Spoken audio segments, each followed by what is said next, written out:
The Tamil Nadu Assembly polls and the run-up to it is our top focus. We're getting you live visuals coming in right there from Chennai as Prime Minister Modi has embarked upon a southern blitzkrieg. The Prime Minister's southern blitz is what we're getting to you at the moment. He's in Chennai at the moment. He's going to be leaving for Kerala this afternoon. And he's there for a development push right ahead of the Tamil Nadu Assembly elections. If you've got Pramod with us, let's go to him straight to understand what's going on much better on ground. But the Prime Minister right there, he paid tribute to Jayalalitha and even to MGR just about a little while back as well. He's going to be inaugurating several development projects right there before he heads to Kerala. He's right there in South India. He got a rousing welcome from the BJP supporters. He handed over the state-of-the-art Arjun tank as well. And Gaurav was just with us a little while back explaining to us the significance of the state-of-the-art Arjun tank, a big push coming in for Atmanirbhar Bharat in the defense sector as well. It's a grand welcome for Prime Minister Modi in Chennai ahead of the Tamil Nadu Assembly elections. This is a Vikas push and a development push coming in ahead of the Assembly elections from Arjun tank to Chennai Metro project. The Prime Minister right there for a mega Vikas push.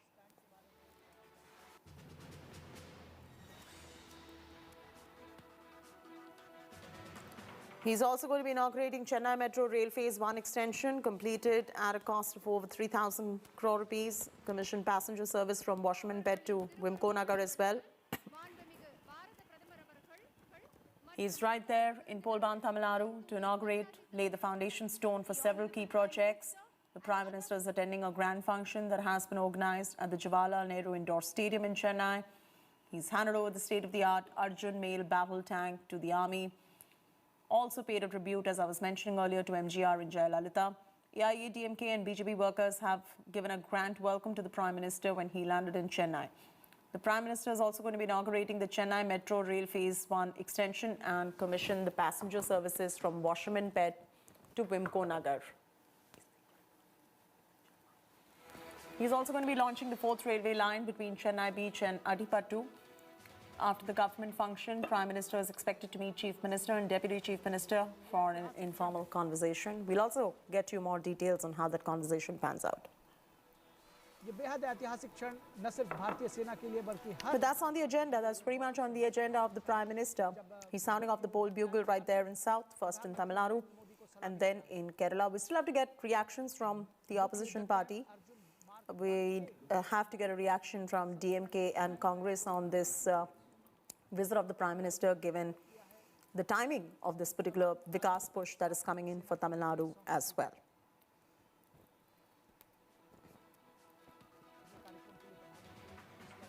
We'll get to our reporters who will be getting us more on this story in just a little while from now. But Modi is in Chennai at the moment. He's right there to inaugurate and lay the foundation stone for several key projects. The Prime Minister attending a grand function, as you can see on your screens right now, that has been organized at the Jawaharlal Nehru Indoor Stadium in Chennai. He's handed over the state-of-the-art Arjun to the army as well. And in fact, Gaurav was explaining to us the significance of this particular move when it comes to Atmanirbhar Bharat in defense as well. The Arjun male battle tank has been handed over to the army as well. Paulami Saha, who tracks the Bharatiya Janata Party, is now joining us.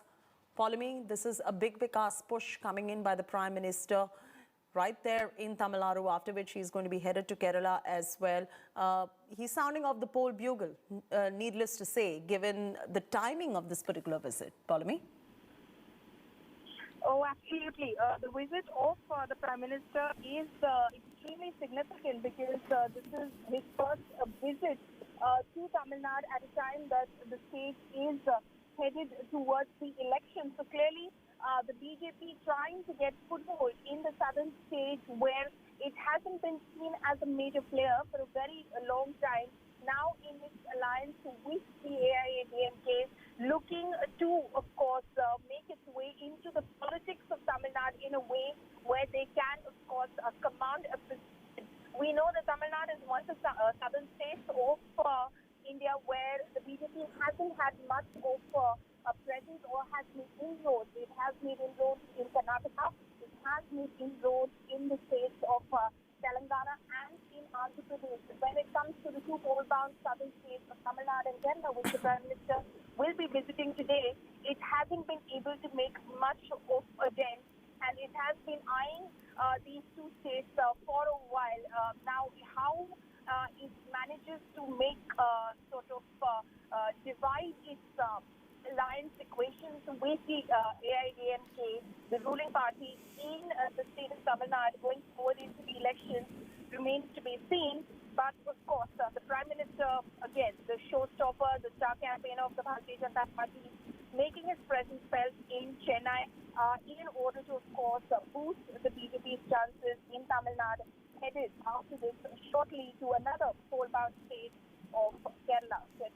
You two spoke about boosting BJP's chances right there in pole-bound Tamil Nadu as well. And Tamil Nadu, as we already know, is very used to historically driven towards Dravidian politics as well, giving the edge to the DMK or for that matter to AIA-DMK with which the BJP is in alliance with. That's right.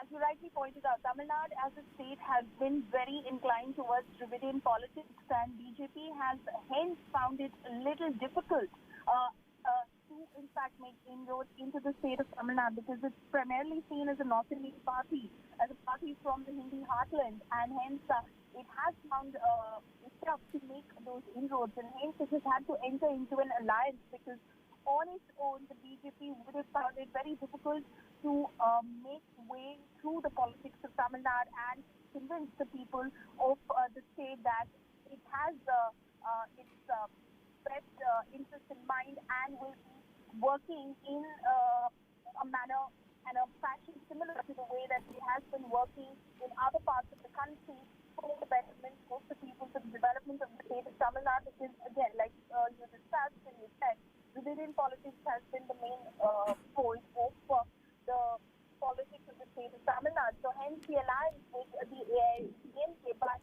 again, AIADMK faces its own sense of factionalism. It faces its own challenges, and at a time the DMK has grown from strength to strength in 2019 Lok Sabha elections as well, faces a huge challenge. So that is the genuine impediment that the BJP is going to be facing as far as Tamil Nadu Assembly polls is concerned, the stronghold of Dravidian politics as well. As far as Kerala is concerned, what are the kind of impediments will the BJP be facing? Again, in Kerala, what we know is that the BJP has been trying to build its base for a while now, especially through the RSS, the Rashtriya Swayamsevak Sangh, has been working on the ground in Kerala, and it has made some inroads in certain pockets of Kerala as well, and the BJP has been gaining some ground.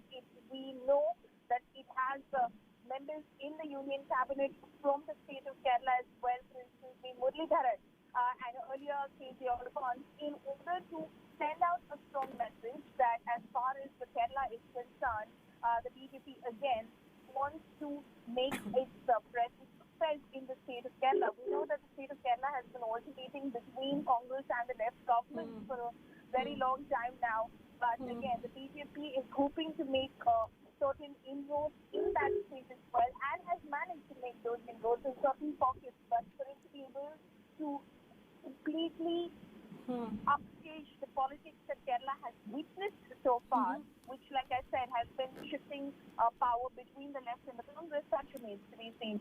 That's very interesting, and that gives our viewers better perspective as well as the Prime Minister embarks upon this southern blitzkrieg, I beg your pardon, in the south states like Tamil Nadu and of course Kerala much later in the afternoon as well. This is BJP's Mission South that we're bringing to you on your screens right now. The Prime Minister launching a few key development projects as well.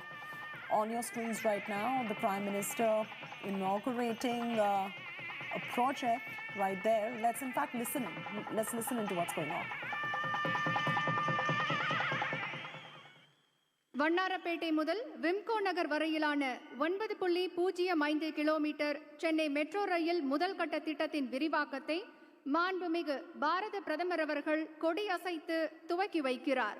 The Honorable Prime Minister will flag off the train on the extended Phase-I of the Chennai Metro Rail Service from Washermenpet to Wimco Nagar, which covers a length of 9.05 kilometers with 7 stations.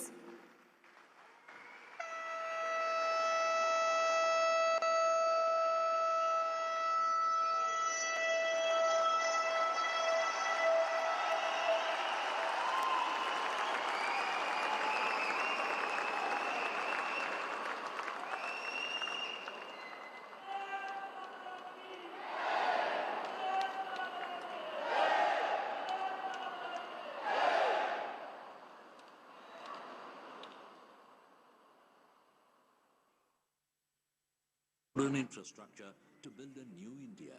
A short film on the project will now be played. Last 6 years. Our Honorable Prime Minister has always emphasized on creation of modern infrastructure to build a new India. There has been an unprecedented growth in metro network in India in the last 6 years. Improving the ease of living for people is realized by our Honorable Chief Minister through various flagship projects such as Chennai Metro Rail and a host of schemes. Chennai Metro Rail project, in addition to its existing Phase-I operations, is to commence its services from Washermenpet to Wimco Nagar in North Chennai for a further 9.05 kilometers along the Blue Line corridor with 2 underground and 5 elevated stations built at a cost of rupees 3,770 crores with a financial assistance from Government of India, Government of Tamil Nadu and JICA, inching its network to 54 kilometers in the green and blue line corridors with 39 stations to facilitate seamless travel, improved mobility, less travel time and reduced carbon dioxide emission. About 2 lakh people are expected to commute every day by Chennai Metro in this stretch. After this, Chennai Metro Rail with its ambitious Phase-II project will reach the entire city. It will transform Chennai into a world-class destination for investments, tourism and economic activities. Chennai Metro, Ungal Metro. 293.40 கோடி ரூபாய் மதிப்பீட்டில் Chennai We're taking a very short commercial break. This remains to be our top focus. Stay with us. Lots more on the other side as well.